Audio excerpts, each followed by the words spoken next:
महाराष्ट्र राज्य राखीव पोलीस बलातील सशस्त्र पोलीस शिपाई भरती 2023। तर आपण येथे पाहतोय राज्य पोलीस बल गट क्रमांक 6 धुळे।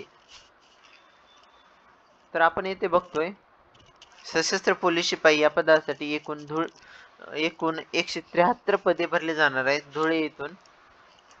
तर आपण बघूया की कोणत्या प्रवर्गाला किती जागा आहेत। तर अनुसूचित जाती या प्रवर्गासाठी एकूण 17 जागा आहेत, सर्वसाधारणसाठी 9, खेळाडूसाठी 1, प्रकल्पग्रस्त 1, माजी सैनिक 3, अंशकालीन पदवीधर 1, पोलीस पाल्य 1, गृहरक्षक दल 1 अशा एकूण 17 जागा अनुसूचित जाती या प्रवर्गासाठी आहेत।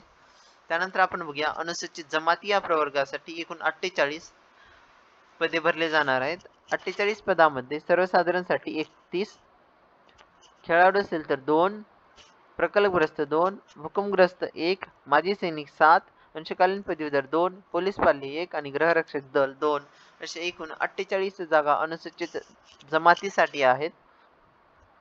त्यानंतर आपण बघूया विजा अ साठी एकूण 9 जागा भरल्या जाणार आहेत। त्यामध्ये सर्वसाधारणसाठी 8, माजी सैनिक 1 अशा एकूण 9 जागा विजा अ साठी आहेत।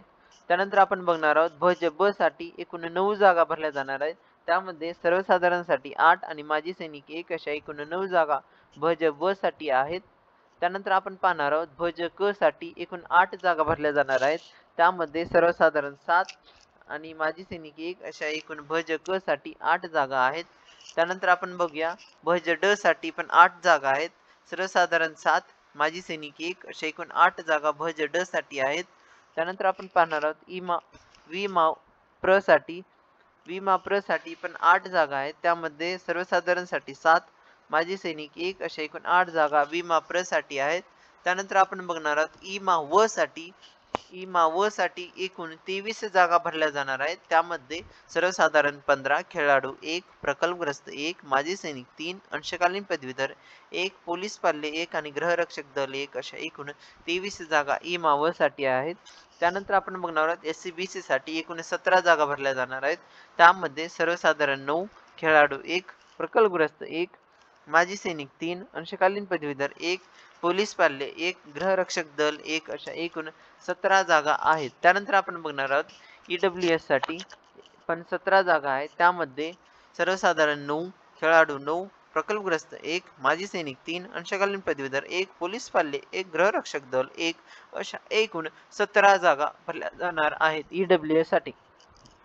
त्यानंतर आपण बघणार आहोत खुला अराखीव या प्रवर्गासाठी एकूण 9 जागा भरल्या जाणार आहेत। त्यामध्ये सर्वसाधारण 8 आणि माजी सैनिक 1 अशा एकूण 9 जागा खुल्या प्रवर्गासाठी भरल्या जाणार आहेत, म्हणजे अराखीव या प्रवर्गासाठी। आणि त्यानंतर अनाथ या प्रवर्गासाठी एकूण 2 पदे असे एकूण 3 पदे अनाथ करिता आरक्षित ठेवण्यात आलेली आहेत। तर आपण हे पाहिले 173 जागा धुळे येथील सशस्त्र पोलीस शिपाई या पदासाठी। जर तुम्ही चॅनलवरती नवीन असाल तर चॅनलला लाईक, शेअर, सबस्क्राईब करा। आम्ही तुमच्यासाठी असेच नवीन अपडेट घेऊन येणार आहोत। धन्यवाद।